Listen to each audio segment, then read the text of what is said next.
Namaskar students, welcome you all on my channel Baba Accounts. Today I am going to make a video on question number 2 March 2024 bookkeeping and accountancy. इस video में हम question number 2 का solution देखेंगे। जी हाँ दोस्तों, question number 2 जैसे कि आपको पता है it is based on admission of partner. यहाँ पर नॉर्मली लेजर अकाउंट पूछा जाता है, परंतु इस बार बोर्ड ने जर्नल एंट्री पूछी है, जिसके वजह से कुछ स्टूडेंट्स इसे अवॉइड कर गए क्योंकि ये एक ऑप्शनल क्वेश्चन था। फिर भी हम इसकी सॉल्यूशन के तरफ एक नज़र डालते हैं। The question is based on 3 partner Sita, Gita and Rita, जिसमें से सीता और Gita are old partner and Rita is a new partner. Let's see what is given in the problem. Sita and Geeta sharing profit and losses in the ratio 3:2 in the partnership. Their balance sheet was as under: liability Sita's capital, Geeta's capital, creditor bills payable, bank loan, general reserve. Asset side में bank bills receivable, debtor less RDD 1200 and here in this question students RDD 1200 is very very important, इस पर नजर रखिएगा। Stock, furniture, machinery, building. On 1st April 2020 they admitted Rita on the following condition. What was the following condition? First, half of the share of the future profit has been given to Rita and she should bring rupees 15,000 capital and 7,500 for goodwill in cash. तो यहाँ पर goodwill brought in cash वाला case बनता है। Second में दिया है furniture should be appreciated up to 8025, building be appreciated by 20%। Third adjustment RDD is to be maintained at 1500. So students, मैंने जैसे आपको पहले कहा था कि RDD पे ध्यान दीजिएगा, तो बैलेंस शीट में जो RDD दी है वो 1200 है। एडजस्टमेंट में उसे मेंटेन करने के लिए कह रहे हैं 1500. So there will be an increase of 300 in RDD account. Okay, then next adjustment.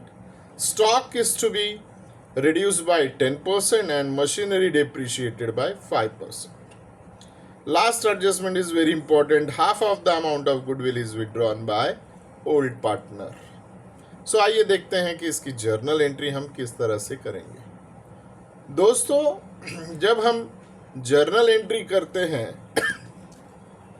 तो बैलेंस शीट के लायबिलिटी साइड पे एक नज़र रखेंगे। वहाँ पर कोई अनडिस्ट्रीब्यूटेड प्रॉफिट दैट इज मिठाई रखी हुई है या नहीं, और अगर कोई अनडिस्ट्रीब्यूटेड प्रॉफिट यानी मिठाई होगी तो it should be first distributed among old partners. तो जैसा कि आप यहाँ पर देख रहे हैं कि एक जनरल रिजर्व नाम का अनडिस्ट्रीब्यूटेड प्रॉफिट यहाँ पर दिया गया है, तो आपका पहला एंट्री वहीं से स्टार्ट होगा।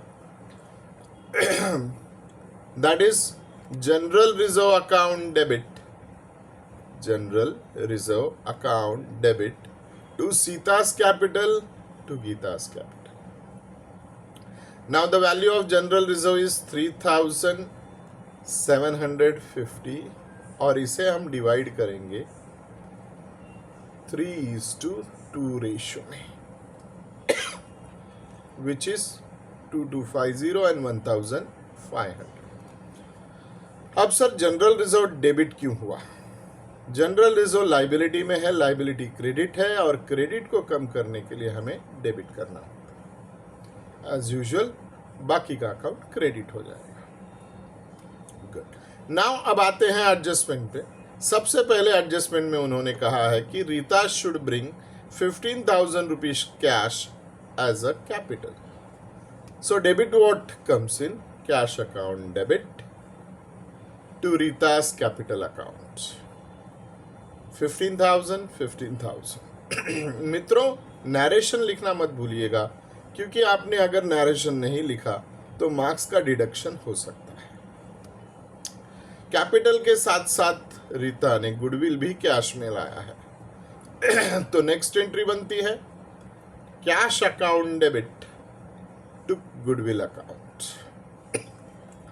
Now, goodwill will be automatically distributed among the old partner in sacrifice ratio.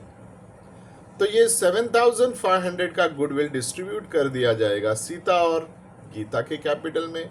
Sita और गीता का कैपिटल इंक्रीज होगा, कैपिटल क्रेडिट है, क्रेडिट को इंक्रीज करने के लिए क्रेडिट तो डेबिट हो जाएगा goodwill, and entry will be goodwill account debit to Sita's capital account to Gita's capital account.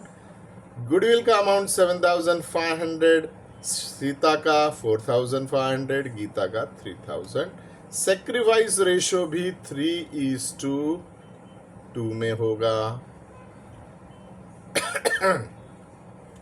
Next, उन्होंने एक लास्ट एडजस्टमेंट के बारे में कहा कि half of the goodwill is withdrawn by old partner. तो जब आप विड्रॉ करते हैं तो ये ड्रॉइंग कहलाता है, और ड्रॉइंग हमेशा कैपिटल को डेबिट करता है। तो हमारी एंट्री पास होगी Sita's capital account debit, Gita's capital account debit to cash और बैंक अकाउंट। और आप देखेंगे कि ये अमाउंट 4,500 का हाफ, 3,000 का हाफ और ये 7,500 का हाफ। तो half of the goodwill is withdrawn by old partner. ये एंट्री आपकी क्लियर हो जाती है। नेक्स्ट एडजस्टमेंट में अगर हम देखते हैं तो वहाँ पे फर्नीचर का अमाउंट 8025 बनाने के लिए बोला गया है। अगर आप ओल्ड बैलेंस शीट में देखते हैं तो फर्नीचर का अमाउंट 7050 दिखता है। एडजस्टमेंट में इसे 8025 करने के लिए कहा गया है, तो दोनों का डिफरेंस होता है 975। Now they are saying building should be appreciated by 20%. So 22,500 का 20% is 4,500. So revaluation account will be credited by 5475. Assets बढ़ने की वजह से डेबिट और रिवैल्यूएशन में प्रॉफिट हो रहा है, इसके लिए क्रेडिट। नेक्स्ट एडजस्टमेंट है आरडीडी का, और उसके बाद वाला एडजस्टमेंट है डेप्रिसिएशन ऑफ असेट्स। हमने दोनों को एक साथ सॉल्व किया है। तो एक साथ सॉल्व करने में कैसा होगा कि आरडीडी 300, ये कैलकुलेशन मैंने आपको एडजस्टमेंट के समय बता दिया था कि old RDD is 1200, new RDD is 1,500, so RDD is increasing by 300। Student सवाल करेंगे सर आरडीडी क्रेडिट क्यों हो रहा है? तो my dear student, RDD is of nature credit, and credit का इंक्रीज क्रेडिट इफेक्ट देता है, इसके लिए आरडीडी क्रेडिट। स्टॉक और मशीनरी क्रेडिट क्यों हो रहे हैं सर? स्टॉक और मशीनरी असेट्स है, और असेट्स को मुझे कम करना है, तो डेबिट नेचर के अकाउंट को अगर कम करना होता है तो उन्हें हम क्रेडिट करते हैं। Now, the stock is depreciated by 1800 and the machinery is depreciated by 375.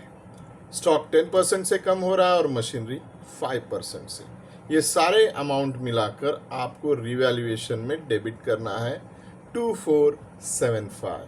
तो आपकी एंट्री पास होती है revaluation account debit to RDD account to stock account to machinery account.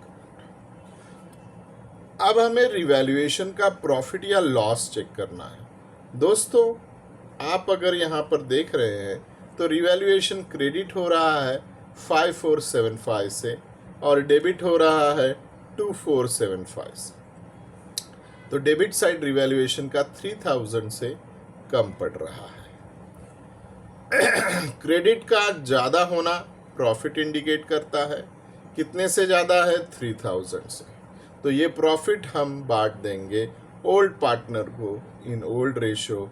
तो हमारी लास्ट एंट्री पास होती है revaluation account debit to Sita's capital account to Gita's capital account. Revaluation में 3000, सीता 1800, गीता 1200। इस तरह से दोस्तों टोटल हमने यहाँ पर 8 एंट्रीज देखी। हर एंट्री का मार्क्स 1/4। सो 1/4 आपको पर एंट्री मार्क्स मिलेगा। अगर आपके 8 के 8 entry with the amount correct है, विद द अमाउंट अगर करेक्ट है मित्रों, तो आपको टोटल यहाँ पर 10 मार्क्स मिलते हैं। बट मुझे ऐसा लगता है कि काफ़ी कम बच्चों ने इस क्वेश्चन को अटेम्प्ट किया होगा, बिकॉज ये जर्नल एंट्री थी और जर्नल एंट्री की प्रैक्टिस बच्चों ने थोड़ी कम की होती है। सो मेरा वीडियो आज यहीं एंड होता है। अगर आप मेरा वीडियो पसंद करते हैं तो सब्सक्राइब करें, बेल आइकन प्रेस करें और लाइक ज़रूर दें। Any doubt about this question और any other question please write in comment box. Next video तक के लिए bye bye, see you and all the best my dear student.